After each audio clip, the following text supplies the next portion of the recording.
Chromatic Corner. I'm Ellie Aker, and this is Owen. And today we're reviewing 2014 indie pop classic, Alvvays by Alvvays. Was it? Could you consider it a classic? I mean, I said classic with a question. I know, that's what I guess I'm asking. It's the question of the day. For those who didn't catch that, could you consider it a classic? Is the question. I mean, no, probably not. It's kind of like I think they gained more relevance with like Blue Rev. Like they gained. I feel like I didn't hear people talking about them. I knew about them before Blue Rev. I was there. Yeah. It didn't make enough of a splash to be a classic per se. Yeah. I was trying with my dad beforehand because I had context. I have listened to his album probably around since it came out because my dad would put these songs on CDRs in our car that we'd listen to. So this has been feeding into my head since I was 8 years old, probably. Oh, okay. So these are really nostalgic songs actually for me. I don't know if I mentioned that to you. But I was talking with my dad beforehand as when I asked him if he had the CD. And he was like, for Blue Rev, I asked him what I thought about Blue Rev after asking if he had that, and he was like, oh, I didn't like that one because I didn't like the production. Which I thought was very interesting. He didn't like Blue Rev? He didn't like Blue Rev because he didn't like the production. Which I think is very... Have we introduced the album yet? I said it's Alvvays by Alvvays. Okay, Alvvays by Alvvays. Okay, cool. So we talk about the opinions. Because I feel like the production on this... I mean, it is getting a little ahead of ourselves, but the production on this, I feel like it's almost just a precursor to Blue Rev. It's like Blue Rev kind of evolved it a little bit. You know? I feel like we're going on a little streak here of just saying the album that came before the bigger album is just a stepping stone. We keep on reviewing debuts, though, so I guess that makes sense. I just feel like it's very obvious to say that they had a better idea of what they were doing on the next album. Yeah, but to be fair, I guess Blue Rev is more shoegazy than this would lead you to initially believe they would head to. Sorry, I wouldn't really consider either of them shoegaze, personally. Blue Rev is kind of shoegazy. I think that's just dream pop. That's how I interpret it. I guess dream pop is the new shoegaze. That's how I see it. I mean, Cocktail Twins is shoegaze, right? I don't know who those are. I'm gonna be honest with you. Oh, so you don't listen to music. So I don't know. I just feel like, but they kind of they straddle the line. I feel like some people consider Beach House shoegaze, which I think is kind of ridiculous. I think they're pretty far off in the dream pop direction. Yeah. But the noisy production on Blue Rev. We were talking about this album. Alvvays by Alvvays. I feel like, first off, it's described as indie pop if you look it up. I think that's a fair description, wouldn't you say? Yeah. Or are you going to argue it's a niche something or rather? I mean, yeah, it's just indie. It's just noisy indie pop. It's if we're adding it has I think the core of the album is honestly it's kind of like the noisy production that's kind of but then contrasted with all the elements that are really clean. The guitars are all relatively clean, a lot of them. There's a couple of moments where there's a feedback in guitar on Marry Me Archie that's very nicely well done. I like a lot. The person who produced this album, I can't remember what his name is. It says that on here. Chad Van Galen. He's from the band Woman, who I actually started listening to recently when other former band member Cindy Lee released a new album this year that was really big and made. It wasn't that. I mean, it was a pretty big deal at the time of its release. Okay. And just mostly because of a Pitchfork review on it, but I like the album a lot, and so when I was listening to this, I was like, oh, I can actually hear the influence of Woman's production on it. But it just it's very noisy. It has the vocals are kind of reverby, but then her voice, what's the lead singer's name? Ooh, that's a great question. I don't know. Yeah, no. Okay, well, her voice is very. It's just very it's very clear, right? It's a very her. So it describes a siren somewhere. It's just very That's one way to describe it. I don't know. It's not. It's very crisp. It's a very crisp voice, right? Yeah, I can agree with that. But it's reverbed over these noisy kind of sounds with with guitars that are clean, but they're kind of the way they're recorded makes them a little bit grittier, But it sounds I think that's the core of it. It's just very charming. It's a very charming sound. It makes it a little more unique. It sounds, sounds summery, but like also indie. So I enjoyed that about it. I mean, give it a nice vibe. And I think the core of the album is it's charming qualities like that. Yeah. I thought it was really interesting how, first off, this is pretty overall just love album. That's what most of the songs are about. All of them. I think all of them. Yeah, probably. Yeah, and I thought it was interesting the way it takes, because a big focus on marriage itself rather than just love as a whole. We get songs most on the nose, Archie Marry Me, and then also Atop a Cake. Yeah. Which that whole song is just about not wanting to marry. Yeah, and it sounds like frustrations of just like the modern dating landscape, that like the American dream of just like, you know, a picket fence and 3 kids, or the nuclear family is no longer a thing. I feel like it's just the kind of like frustration now that like, if you want that, actually I don't know if this is all relevant to what it is. It's just mostly, it seems like with the songs like Adult Diversion, like that whole thing there's a line about being like, how can I get to know you? How can I? What's the line? How do I get to know you if you don't even notice me on the subway or something like that? Mm-hmm. Just feeling like you want to find love but you can't, because it's just like hard to get to know people. Yeah, that's what I really like about Alvvays. I feel like their writing, their lyricism is all. It feels a lot more modern. Yeah. In time than like a lot of the music I listen to, at least, in that it's very specific with the current mood. Yeah, and I think it's also just super, super charming. Because I remember this one moment in the opening track where it's like, what does it say? Is it a good time? Oh yeah, is it a good time or is it highly inappropriate? I love that line so much. Just a lot of it because of how it's delivered, how she has to cram in all those syllables so fast. Uh-huh. But that's my favorite part of the whole track, is when that comes. It's just so fun. It's so cute. It makes you sound nervous since she's talking so fast.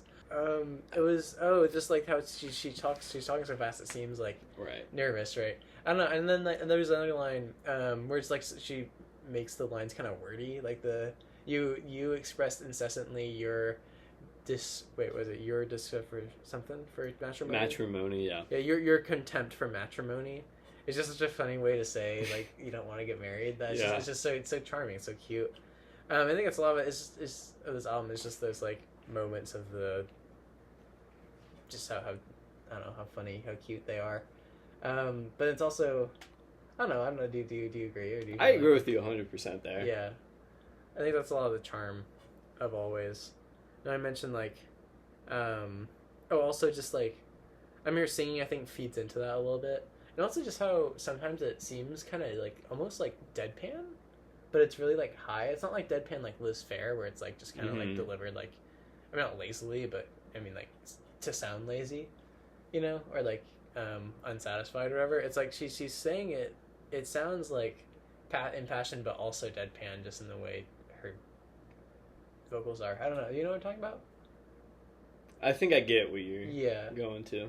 I think that's another just unique quality of the music that really gives it its charm, its flavor. Mm-hmm. I would say with this one, it's mostly her singing that steals the show. Yeah. In terms of a sonic landscape. The instrumentation, I wouldn't say it really made me jaw dropped at any point off the top of my head. Yeah. It was mostly just focused on her singing. Yeah. There are a couple of good little guitar licks and stuff that are like really catchy. You know, I mean, just being a pop album, that makes sense. Like the one that opens, is it, the one that opens Next of Kin is a really like just nice guitar line, and that the do do do do do do do do. You don't get that out. I just make sure you know what I'm talking about. You know, but this is I feel like I agree with you overall. It's like it's pretty meat and potatoes, indie rock kind of stuff. but I feel like it is elevated by that production to be a little bit more like interesting. But that also serves the vocals well. But yeah, I do think a lot of it's in service of the vocals. I think the instrumentation would become important to the Always sound until Blue Rev. Mm-hmm. But yeah, I mean, I don't know. What do you? I'm curious. I'm curious your thoughts on like the consistency of this album overall. I feel like it's very consistent. Do you not? Is that why you I just brought up the question? There's just a couple of dips where it's just a couple of songs you I think find there's like a couple? Okay, we'll jump right now to our biggest miss of the album. That's hard. I feel like we'd have the same opinion. Yeah, here. it's. Do you want me to go first? You go first. You go first. I Dives is the lowest point on this album. Yeah, Dives. It's not unpleasant. It's just boring. Every time I get to it, it's one of those moments in an album where you're like, oh, okay, we're at this song now. Yeah, like it's like, okay, I remember this. It's like I mean, there are a couple other songs where I feel like it's becomes merely pleasant. It's not as like fun as some of the others. Like the best songs of the album are really, really fun. You know, Adult Diversion, Archie Marry Me, that kind of stuff. They're always really fun. I mean, like I could list more. The whole track list minus Dives. Really, I'm interested to see what you scored because I felt like I was pretty confident in what your reception would be. But anyway, I think. Do you not like Red Planet either? I'm getting that vibe. I think it's a kind of weak closer. Okay. I think there's a line I like. I wrote it down. There's one you were singing right before we started filming, for some behind the scenes. Oh, I painted all these pictures of Earth, but that's unusual to you, or something. Yeah, I like that line a lot. I think that's like an interesting. It's like an interesting kind of way of phrasing like a relationship where you feel like you're not understood. I think that's a cool. I think that's a cool image. It's just not. It's like not very similar to anything I've heard. Mm-hmm. But it's like it's pretty concise, I guess, and they're pretty accurate. I feel like to some certain emotions, you know. You know, if you're being too wacky or zany for a person who you're interested in, and they're like, "Oh, that's weird," you know, you'll kind of shut down. You know, as a very wacky and zany person, I'd imagine you'd be able to relate. I don't know. Sure, 100%. 100%. I don't know. But like other than that, it's just kind of like it kind of falls a little flat for me. It's just not as exciting. I like the agency group. For like I think I wrote down as the like second part of the verse is kind of like it. I like the instrumentation there, but then it's just like again I feel like the has kind of a boring solo on there. The like melodies don't hit as hard. I think on the slower songs, just in general, the melodies don't hit as hard. I think Ones Who Love You is saved by the post-chorus. I don't know. I can't remember exactly how it goes, but I just think that. What did I write down? Oh, that's where she just drops that one F-bomb on the album. Oh, she does do that. Yeah, I can't remember. How's that part go? You can't effing feel your face. Yeah, that part.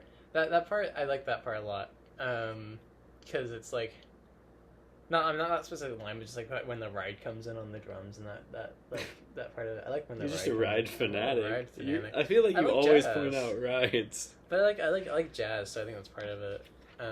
That sounds like I'm really trying to impress somebody there, saying I like jazz.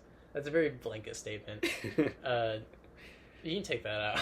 I don't want to ruin my reputation. That one's staying in. No, but I don't know. I like jazz drums, and I know ride isn't originated. Like I don't actually know anything about history of drums. Like maybe it was. I don't know. It just reminds me of jazz a little bit, just a little bit, and so I enjoy rides. But I feel like you can take that whole part out. It's staying in. It's staying in. Okay. But I think it's saved by that. But other than that song's a little boring. I think just whenever it slows down, it kind of loses me a little bit. And I think that's just they didn't learn how to create like a good slow song yet. And then same thing with Party Police. The intro to Party Police. I mean, I think it has some good parts on it, but the intro to Party Police has always kind of annoyed me. The intro line. Okay. I don't know. I don't know why. It just has always like rubbed me really wrong. I do remember it. What's your thoughts? I'm on gonna be honest. I think that's one of my favorite parts of the album. Really? I think we're gonna be going into our top 3 now. Party Police is my number 3. Really? I think that's a really good song. Track, dare I say. I think the verse melody grabs me, but then the chorus doesn't. The chorus just doesn't pay off. I don't know. For some reason, I don't know. So just a lot of song rubs me the wrong way. I feel like the chorus melody, I don't like it.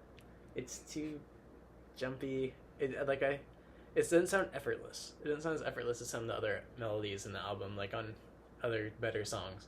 And then like for some reason the use of debauchery there, like I know I mentioned earlier, like the use of matrimony and alimony and like those words that are a little more like I like the sister line of comfort in biology. I think that was a good line. Yeah, that happens before it. No. Yeah, no, it's later. It's after. I think that line too. I don't know. Those 2 lines, I'm just like I've never been a fan of them. I think debauchery is just like I don't know. This doesn't sit with me right. And then the biology part, it's like, no, you talk about how you like the song. We don't have to talk about. I like the little guitar thingy, and then the overall it's just fun. I like it. It's a good sing along song. Yeah. I mean, I if guess you don't have to, I forget how that part. Wait, if you don't want to, you don't have to. Is that how it goes? Back cut. Because if you don't want to, you don't have to. Yeah. I don't know. I just have never been that big a fan. I mean, it's not the worst song on the album. I'm just not as into it. It's probably ranked in my bottom 3. Okay, what's your number 3? My number 3. Should you just give me a second? I don't think that much about it. Wow, doesn't come prepared. I think I better fire number this, 3, bro. Number 3, largely because of nostalgia, is Next of Kin. You know, it's just I just like the little story about it. I like how like she leaves her boyfriend in the river. That's kind of sad, but it's also like, I don't know. It's just such an interesting story. I remember listening to it. I'm like, wow, this is a sad song, but she didn't sound too upset about it. I'm just like, I honestly, it made me kind of sad when I was like 8, thinking about how the guy drowned. I mean, like thinking about it, yeah, I do have a memory like, wow, that really sucked to drown. It made me think about drowning. But I don't know. I really like the song. I think the guitar line that opens it is really, it's really nice. It's a really good opening thing. You know, the whole melody is good. I just think it's a very charming song. I think it fits within the parameters of the album. It's very much like a song from this album. So what's your number 2? My number 2 is Next Kin. Oh, cool. Yeah, the number 2 spot. I'm curious. What's your number? Okay, you're going to check. Do you have any thoughts on it? Anything you want to include? I would agree with. I mean, I don't get sad about it when I think about it. But then again, I'm not 8, so. Yeah. No, death seems a lot scarier when you're 8. You know, because it's kind of crazy. You know, when you realize that like you could just not. Oh, my second. I think it's. Ooh, this is hard. I don't know which one to choose. I think it's a Topic Cake. Topic Cake. It's like these next my next top 2 are really close. A Topic Cake is also a nostalgic one. These are all nostalgic ones. It's just like I like the whole the line at the end where it's like if everything you say is true, why would I disagree? Mm-hmm. I like that part in the song. I like the melody's really strong. It plays to the strengths of the album. I like it a lot. I like the line where it says what it's like. Why let the government in our sheets? Oh right, yeah, I like that song. That line, yeah. I do like the song as well. Okay, what's your number 1? Archie, Marry Me. Really? Yeah, I like that one. I like it. I like that song. I feel like that's the opus of the album. I agree to some extent. Yeah, I don't know. I think I agree. It's like it's very representative of the whole album. I just kind of like personally prefer some of the other songs more. I think that's definitely my number 4. But my number 1's Adult Diversion. I figured it was either going to be that or Adult Diversion or Archie. That was. Yeah. No, I just that line of that I mentioned earlier. is this a good time or is it highly inappropriate? It's just like It's that, so fun. It's my favorite part in the whole album. It's just like I love that song. I remember I was listening to it with Karen in the car, my sister in the car, and it was like she was just like, this song's really great. Or I can't remember what she said. She's like, this song's awesome or something like that. But she saw him live. Did you know she saw him live? I did not. She saw him live like in Seattle when she was up. Yeah, but anyway. Good for her. Yeah, she just like, I think her friend invited her to the show. That was around when they released Blue Rev. So she saw that song live, I think. No, it's I think that's just the most fun that the album gets, is that first track. All right, yeah. Are you ready to score it? Rating time. Rating time, yay. Are you ready? Do you have it locked in? Wait. So we can start. 5, 4, 3, 2, 1, 7. 8. I'd also like to add that